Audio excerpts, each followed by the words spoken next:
새로운 첫 주간이죠. 우리가 새로운 기대와 계획을 갖게 됩니다.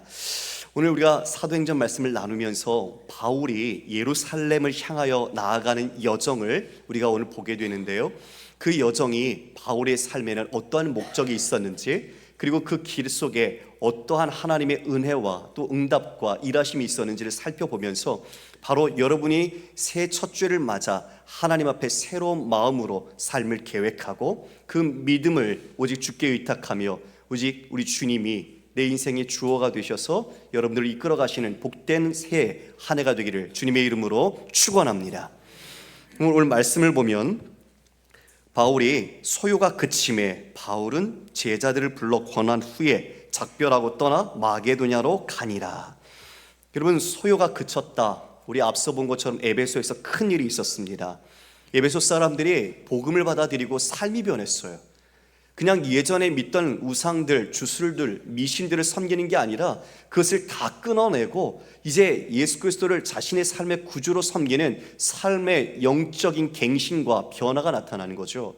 그래서 그 지금 데메드리오라는 그 은장색 신상 모형을 팔았던 아데미 여신이죠. 매출이 급감하자 이 불만이 터져 나왔죠. 바울의 복음 때문에 이처럼 자신들의 영업에 대한 이익이 감소하면서 직공들을 모아 선동했습니다. 그런데 서기관이 그들을 진정시켰죠. 그리고 그들에게 이 불법적인 소유에 대해서 책임을 묻지 않기로 하고 그들을 흩었습니다. 여러분, 이건 큰 일이었습니다. 우리도 지금 어려운 일을 겪고 있지만 사회적으로 큰 이슈가 한 번 있으면 그 일들의 여파는 대단히 큽니다. 지금 이 복음 사건이 에베소를 뒤흔들었죠. 그러면서 지금 그 제자들은 어떠한 마음이 들었을까요? 데메드리오와 그와 같은 직종에 있는 사람들이 이 믿음의 사람들을 눈여겨보았겠지요. 그들에 대해서 멸시하고 그들에 대해서 보복하려고 하는 마음도 있었겠지요. 이 소요가 비록 흩어졌지만 지금 그 제자들의 마음은 두렵고 위축되었을 겁니다. 바울이 그 제자들을 불러 모읍니다. 그리고 어떻게 말합니까? 권한 후에. 이 권하다라는 단어가 파라칼레오라는 단어입니다. 파라칼레오, 권면하다, 위로하다, 격려하다. 무엇으로요? 하나님의 말씀입니다. 하나님의 말씀으로 그들을 위로하고 격려해서 더 굳건한 믿음의 서도로 그들을 향한 후에 바울은 이제 작별하고 떠납니다. 에베소에서 3년 동안 사역했었죠. 짧지 않은 시간이었습니다. 그 제자들 정들었겠죠. 그러나 그 주의 말씀에 그들을 위탁하고 그들이 말씀으로 다시 굳건히 서기를 바란 후에 공식적으로 작별하고 이제 떠나가게 됩니다. 여러분, 마게도냐로 갔다고 했는데 먼저는 드로아로 갔을 겁니다. 왜냐면요, 에베소에 있을 때 고린도 전서를 먼저 보냈습니다. 고린도 교회에 거짓 선지자들, 교사들이 와서 많은 문제를 일으키고 있었죠. 그 편지를 보냈었고, 두 번째로는 이제 디도를 통해서 눈물의 편지라고 하는, 성경에는 기록도 있지 않지만 잃어버린 편지를 보냈습니다. 그 편지에 대한 응답을 디도와 함께 드로아에서 만나기로 했었죠. 그런데 드로아에 기다리지만 디도가 오지 않습니다. 그래서 기다리다가 그가 마게도냐로 건너가게 되었죠. 마게도냐는 2차 선교 여행에서 빌립보, 데살로니가, 그리고 베레아, 이제 각 신생 교회들이 복음으로 이제 움터나가고 있는 그런 상황이었어요. 아시는 것처럼 여러분, 그곳에서 유대인에게 얼마나 바울이 곤욕을 당했습니까? 얼마나 많은 어려움을 당했습니까? 그런데 그 안에서 믿음을 지키고 있는 형제들, 제자들 녹록지 않았겠죠. 그들을 찾아가 말합니다. 우리 2절에 보니까 그 지방으로 다녀가며 여러 말로 제자들에게 권하고, 1절에서도 권했고 2절에서도 권했습니다. 파라칼레오, 다시 하나님의 말씀으로 그들을 힘있게 일으켜 세우고 다시 용기를 불러일으키며 하나님의 믿음 안에서 살아가도록 그들에게 더 격려했던 것이죠. 사랑하는 성도 여러분, 진짜 무엇이 격려가 될까요? 무엇이 진짜 참된 위로가 될까요? 내가 지금 해결하지 못한 난제 속에서 이것을 도와줄 수 있는 사람, 아니면 그것을 해결할 수 있는 재정적 능력, 아니면 그것을 해결할 수 있는 네트워킹, 이것이 있으면 정말 우리는 마음속에 평안을 얻을 수 있을까요? 그러면 그 다음에 진짜 그것이 위로가 되어서 더 이상의 어려움과 아픔이 없을까요? 아니죠. 그렇지 않습니다. 진짜 우리에게 가장 궁극적이고 본질적인 위로가 되는 것은 하나님의 말씀입니다. 주님의 살아있는 말씀이 우리의 영혼을 변화시키고 그 환경은 똑같을지라도 우리가 그 믿음으로써 그 말씀의 약속을 붙잡고 서서 순종하고 승리할 수 있도록 만들어주기 때문입니다. 시편 119편 50절 말씀입니다. 함께 읽겠습니다. 주님의 말씀이 나를 살려주었으니 내가 고난을 받을 때에 그 말씀이 나에게 큰 위로가 되었습니다. 여러분, 이건 경험한 사람만이 고백할 수 있는 내용입니다. 성경을 다른 역사책, 상식책처럼 읽은 사람은 이 고백을 절대 할 수 없습니다. 하나님의 말씀에 내 온 삶을 걸고 그 말씀의 약속을 믿은 자만이 그 말씀이 나를 살려주었다라고 고백할 수 있는 거죠. 진정한 신앙의 고백입니다. 고난 받을 때에 그 말씀이 내게 큰 위로가 되었습니다. 사람의 말, 어쩌면 필요한 것들 위로가 될 수 있겠죠. 그러나 그건 한시적입니다. 진짜 우리를 살리고 그리고 우리의 생명을 살려서 하나님 안에서 참된 위로를 누릴 수 있게 하는 것은 바로 하나님의 살아있는 말씀입니다. 그러므로 여러분, 말씀에 여러분의 온 삶을 집중하십시오. 바라는 것은 그 말씀에 집중하는 삶, 그것은 곧 예배자의 삶입니다. 우리가 신년을 맞아서 오늘 나오실 때 이 예배에 대한 사모함이 있으실 겁니다. 그런데 우리가 예전 같은 습관이 아니었으면 좋겠습니다. 주님 앞에 나올 때 우리가 말씀을 대하기 위하여 미리 준비된 마음으로 시간 전에 일찍 오셔서 말씀, 오늘 본문을 읽고 그리고 한 주간을 돌아보며 기도하면서 하나님의 은혜를 사모하는 준비된 자세가 있었으면 좋겠습니다. 부랴부랴 나와서 이제 막 앉아 있으면요, 숨 고르기가 쉽지 않습니다. 그리고 그런 상태에서 은혜를 받는 것이 여간 어려운 게 아니죠. 그래서 우리가 미리 준비된 마음으로 말씀과 예배에 참여하는 우리 성도님 되시기를 간절히 소망합니다. 제자들에게 위로하고 격려하고 다시 말씀으로 그들을 북돋아 줍니다. 그리고 이어서 헬라로 가게 됩니다. 여러분, 헬라는 바로 아가야 지방이죠. 고린도에서 가이오 집에서 석 달 동안 바울이 머물렀습니다. 그곳에 있을 때 그냥 있은 게 아니라 로마서를 기록했죠. 한 번도 가보진 않았지만 로마에 있는 성도들에게 복음의 진수, 기초부터 복음의 중요한 핵심 내용들을 정리해서 편지로 보냈습니다. 바울은 로마를 방문하는 것을 소망하기도 했었죠. 석 달 동안 거기에 있다가 이제 수리아로, 그래서 예루살렘으로 가기를 원했죠. 안식일, 유월절 전까지 바울은 가기를 소망했는데 소문을 하나 듣습니다.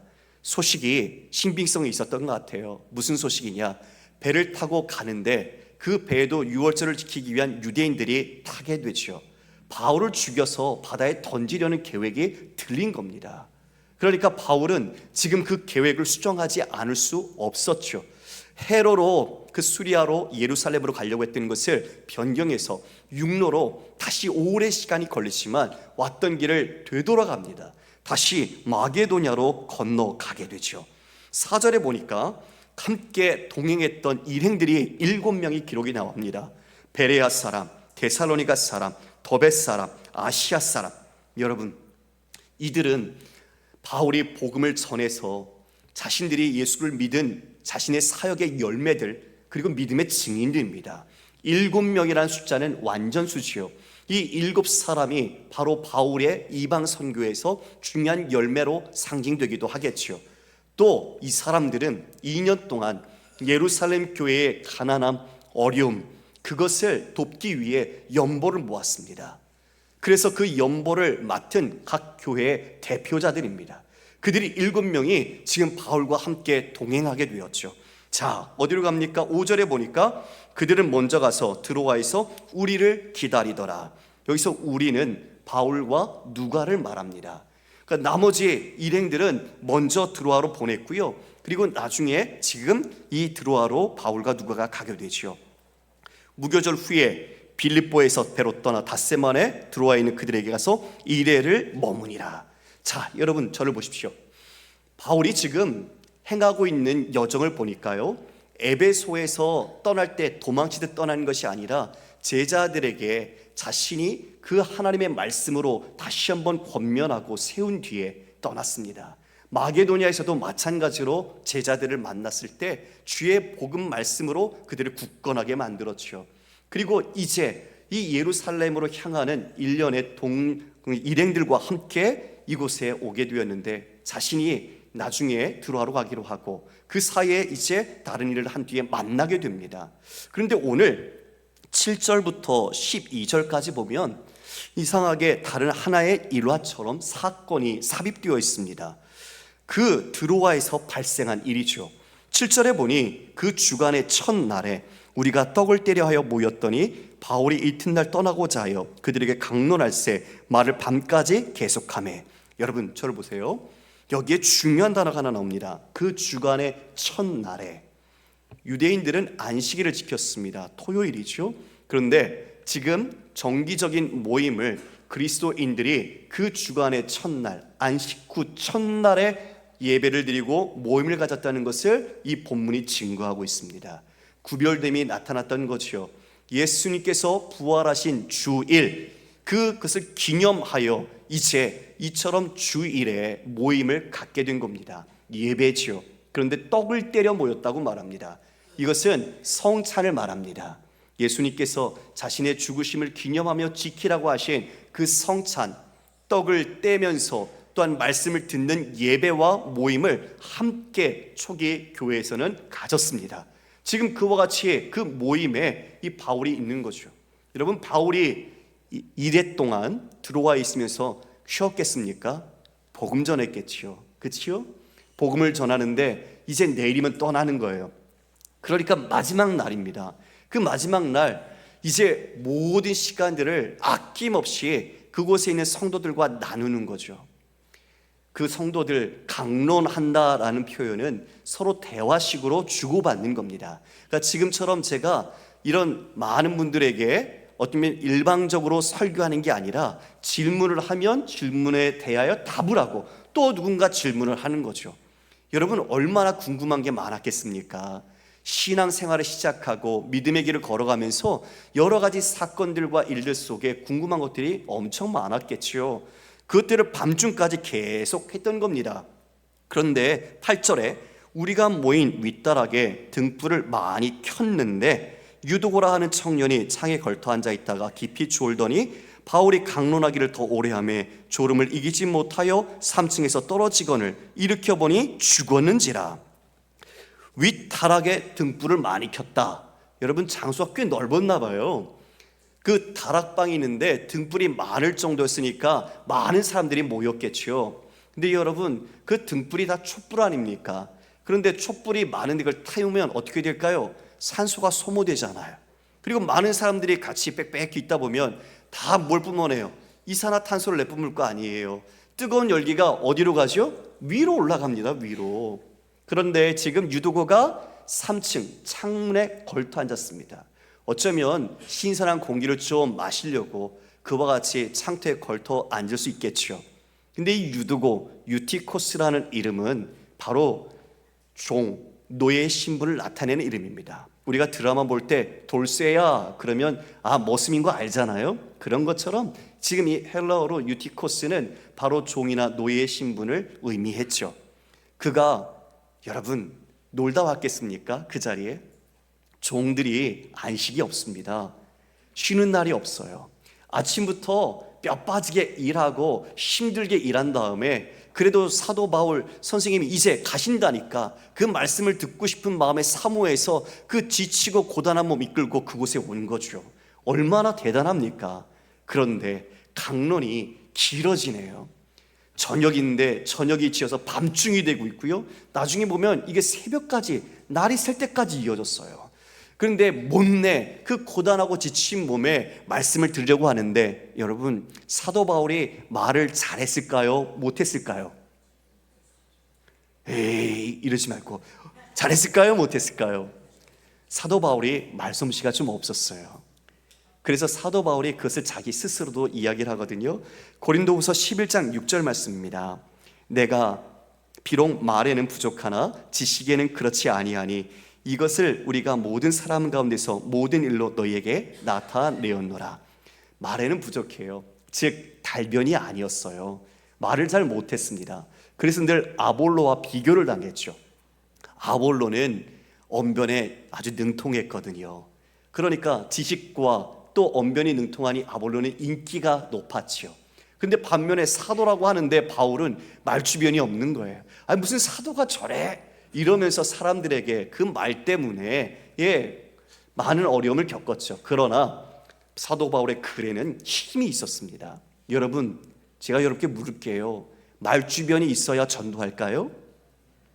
그렇죠. 맞습니다. 맞습니다. 여러분, 내가 몰라서요, 나는 말을 잘 못해서요, 그래서 저 전도 못해요. 여러분, 그건 은혜를 모르는 거예요.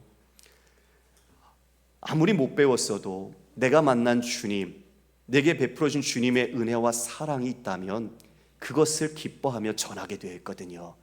그게 진짜 보배와 같이 너무나 중요한 거라면 우리의 이웃들과 사랑하는 사람들에게 전하고 싶은 것이 당연한 마음이죠. 그렇다면 만약 진짜 지식이 있고 말 잘하는 사람, 그러면 전도하는 사람을 따로 뽑아야죠. 어떤 학위 이상으로 지식도 있고 말도 테스트해서 잘하는 사람만 뽑아서 전도하는 것, 그게 전도일까요? 아닙니다. 하나님께서는 사람을 그렇게 쓰지 않으셨어요. 여러분, 하나님의 용병수는요, 지혜 없는 사람을 들어서 지혜 있는 사람을 부끄럽게 만드셨습니다. 할렐루야. 하나님의 하나님 되심은 바로 거기에 있어요. 나 같은 무지랑이라도 하나님이 은혜 베푸시면 이 천하의 그 생명을 가진 자로서 복음을 담대히 전할 수 있게 되는 거죠. 말주변이 있어야, 배워야, 돈이 있어야, 뭐가 가진 게 있어야 전도하죠. 아니요. 그건 믿음의 능력을 무시하는 겁니다. 그것은 곧 주님을 모르는 겁니다. 여러분, 우리가 새해입니다. 복음 전도해야죠. 우리 모두가 거긴 열애가 없습니다. 모두가 하나님께서 여러분을 다 부르셨으니, 또 여러분 모두에게 하나님의 은혜와 구원을 베푸셨으니 그것은 가진 자로서 당연히 믿음의 책임과 반응으로 복음의 삶은 자연스러운 것이죠. 바울이 지금 그렇게 조한 말솜씨로 전하니 여러분 피곤하고 힘든데 더 졸렸겠지요. 그래서 창문에 걸터 앉았다가 어떻게 됐어요? 떨어졌어요. 졸다가. 여러분, 놀라운 사건이 여기 기록되어 있어요. 예배 드리다가 졸면 죽는다. 과연 그걸 말하고 싶었을까요? 아니에요. 유두고의 후계자들이 지금도 많습니다. 예배 중에 주무시는 분이 많아요. 있어요. 유두고만 기록됐어요. 유두고만 최초의 예배 시간에 잠든 사람. 유두고가 떨어졌습니다. 죽었어요. 그런데 혹자들은 이게 잠시 실신해서 다시 살아난 거다. 그런데 여러분, 이거 죽었다고 누가 기록했죠? 사도행전 저자가 누구예요? 누가잖아요. 의사예요. 의사가 가보니 죽은 거예요. 사망 선고를 한 겁니다. 정확한 진단으로.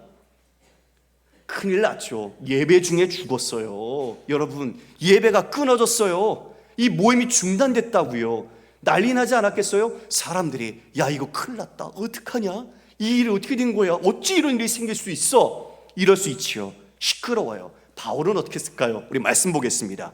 여러분 10절 11절 함께 읽겠습니다. 시작. 바울이 내려가서 그 위에 엎드려 그 몸을 안고 말하되 떠들지 말라. 생명이 그에 있다 하고 올라가 떡을 떼어 먹고 오랫동안 곧 날이 새기까지 이야기하고 떠나니라. 바울이 달려 내려갔죠. 떨어졌으니까. 그 위에 엎드립니다. 그리고 말하죠. 그 몸을 껴안고 떠들지 말아라. 여러분, 이건 야이로의 딸이 죽었을 때 예수님이 가셨어요. 근데 사람들이 곡하고 떠들고 있었어요. 그때 예수님 말씀하셨습니다. 울지 마라. 떠들지 마라. 왜요? 사람들은 보면 죽음 끝이에요. 주님에겐 끝이 아니었거든요. 주님에겐 다시 그 생명의 권능으로 그 일으킬 수 있는 그 사건이 바로 야이로의 딸에게서 일어나듯 지금 이 바울에게 자신의 그 믿음, 생명의 소생함, 부활에 대한 믿음, 그 하나님의 권능을 자신이 믿음으로 고백하며 말하는 거예요. 떠들지 말아라. 죽음 앞에 인간은, 이 세상은 떠든 것밖에 없습니다. 할 수 있는 게 없어요. 죽었는데 무엇을 위로해 줄 수 있어요? 무엇을 준 게 유용할 수 있겠어요? 아무것도 없어요. 단지 떠드는 것뿐이에요. 그런데 바울은 그를 껴안습니다. 그리고 이렇게 말하지요. 생명이 그에게 있다. 이 말은 그가 안 죽었다 이것이 아니라 그는 다시 부활할 것이다. 그가 소생할 것이라는 믿음을 천명한 겁니다. 여러분, 구약에 보면 엘리야와 엘리사가 사르밧 과부의 죽은 아들 수넴 여인의 아들을 이와 같은 모습으로 살렸습니다. 그를 아는 것은 엎드려 간절히 구하는 기도를 상징합니다.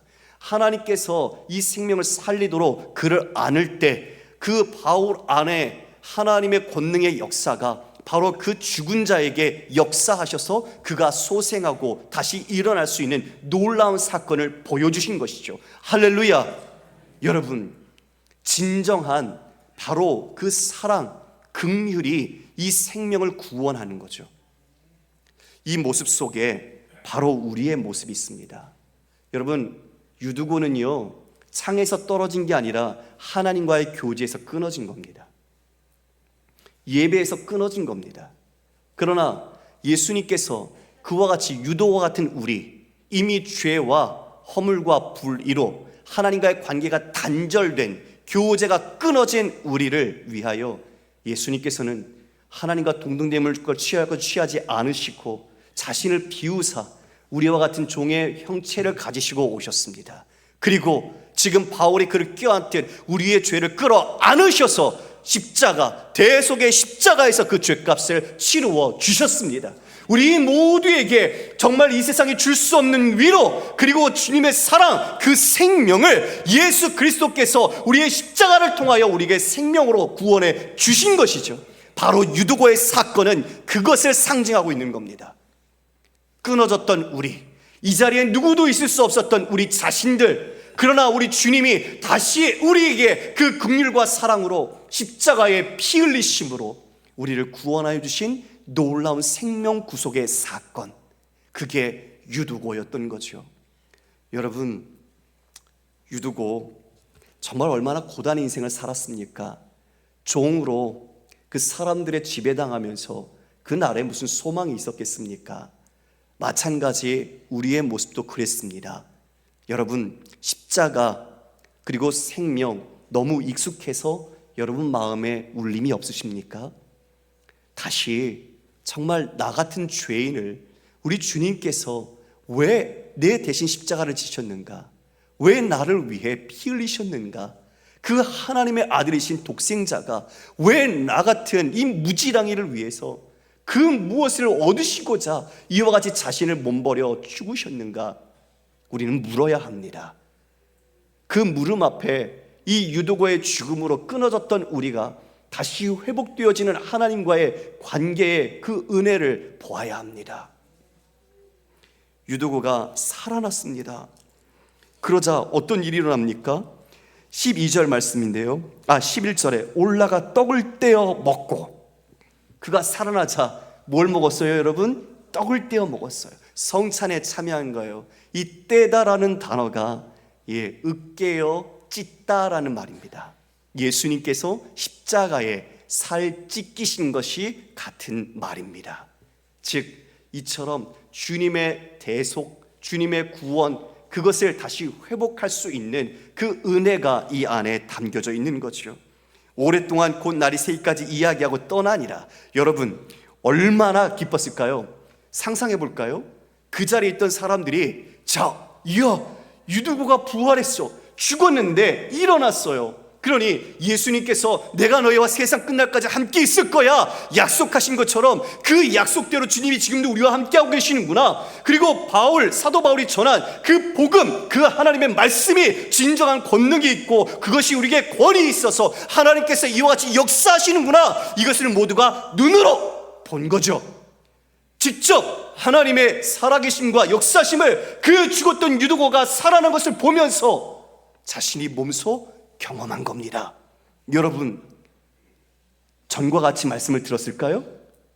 조금 전에도 나도 졸렸는데 간신히 참았는데 유도가가 죽었다 살아났는데 그것을 본 그 자리에 있는 사람들이 예전과 똑같은 모습으로 말씀을 대했을까요?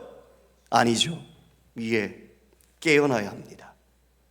예수님이 여러분들을 위해 대신하여 죽으셨습니다.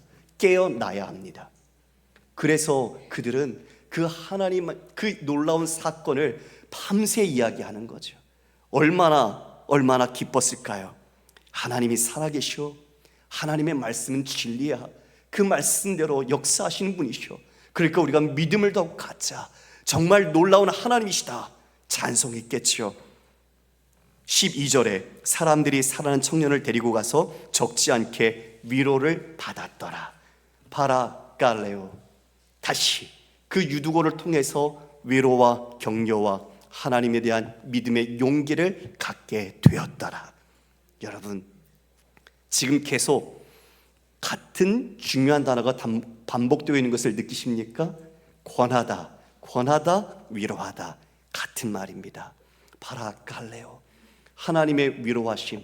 이 세상에는 영 죽을 것밖에 없었는데 이 유두고처럼 살리셔서 진정한 생명을 주심으로 참된 위로와 사랑과 생명을 주신 것, 그것이 하나님께서 우리에게 주신 진정한 격려와 위로인 것이죠.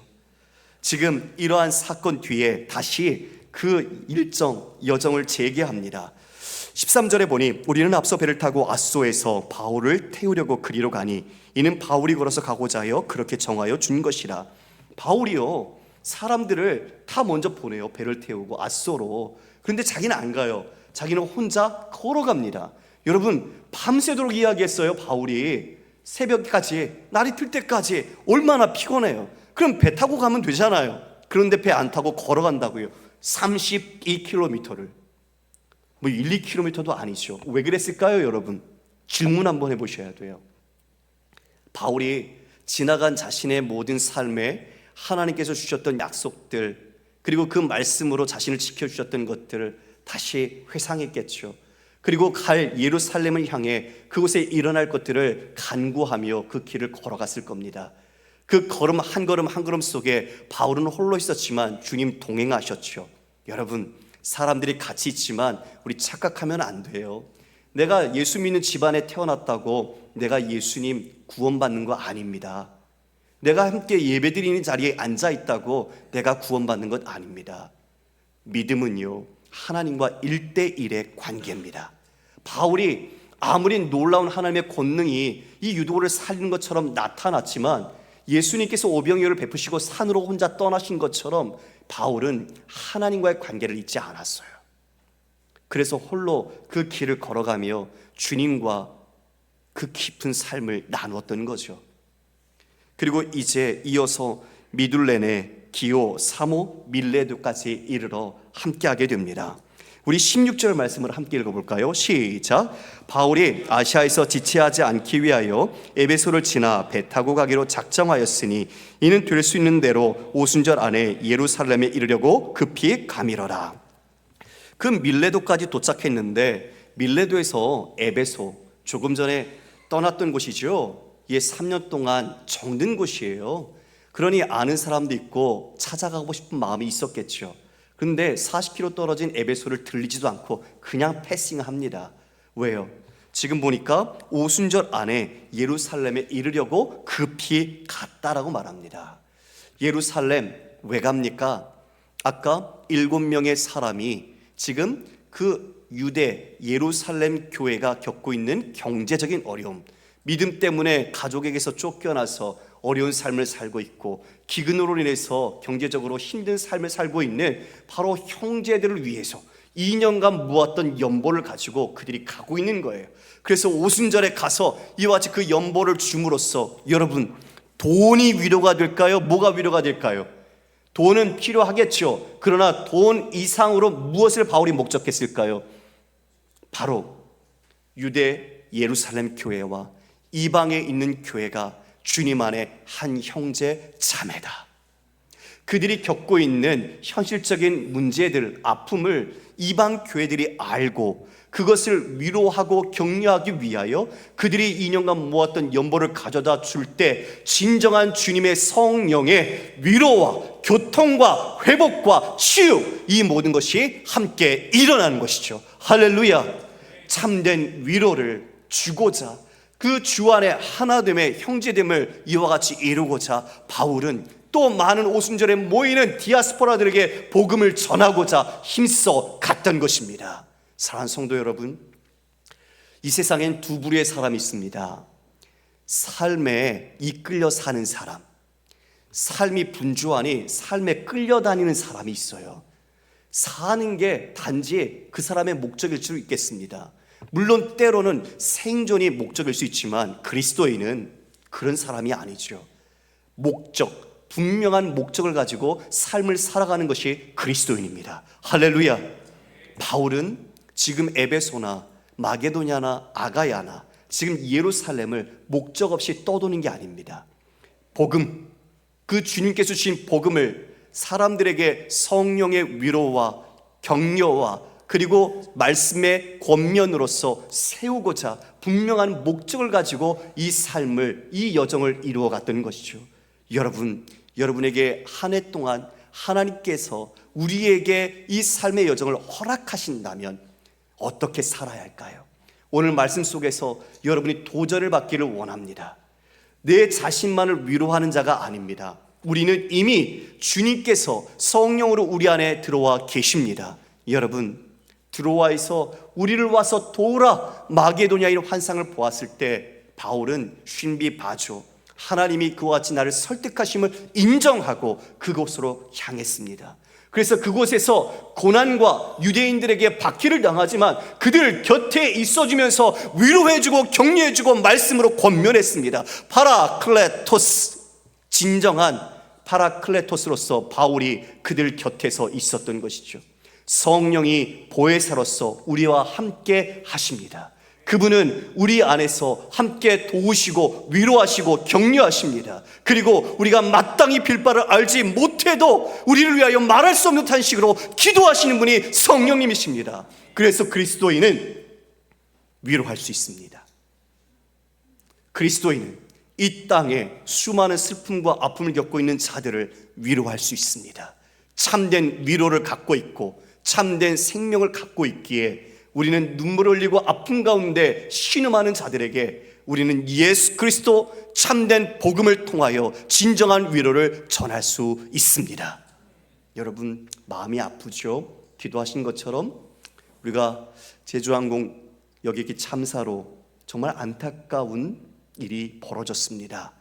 광주 우리 지역에서 또 그런 희생자들이 누군가의 딸이고 누군가의 어머니고 아들이고 참 생각지도 않았던 일들, 정말 없어야 할 일들이 닥쳐왔죠.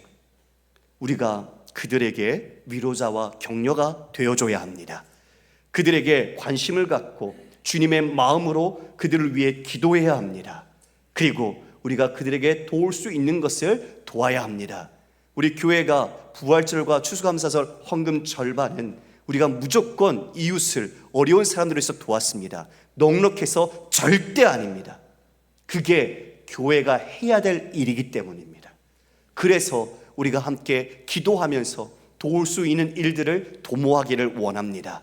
다시 한번 여러분, 우리가 이 땅에 존재하는 이유, 우리가 복음으로 걸어가는 이 여정이 나의 길이 아니라 주님의 길, 주님이 동행하시고 내게 주신 그 은혜와 성령의 역사 속에 이 땅의 수많은 사람들을 위로하고 격려하여 다시 생명으로 복음으로 살리는 놀라운 축복과 은혜가 있기를 주님의 이름으로 축원합니다.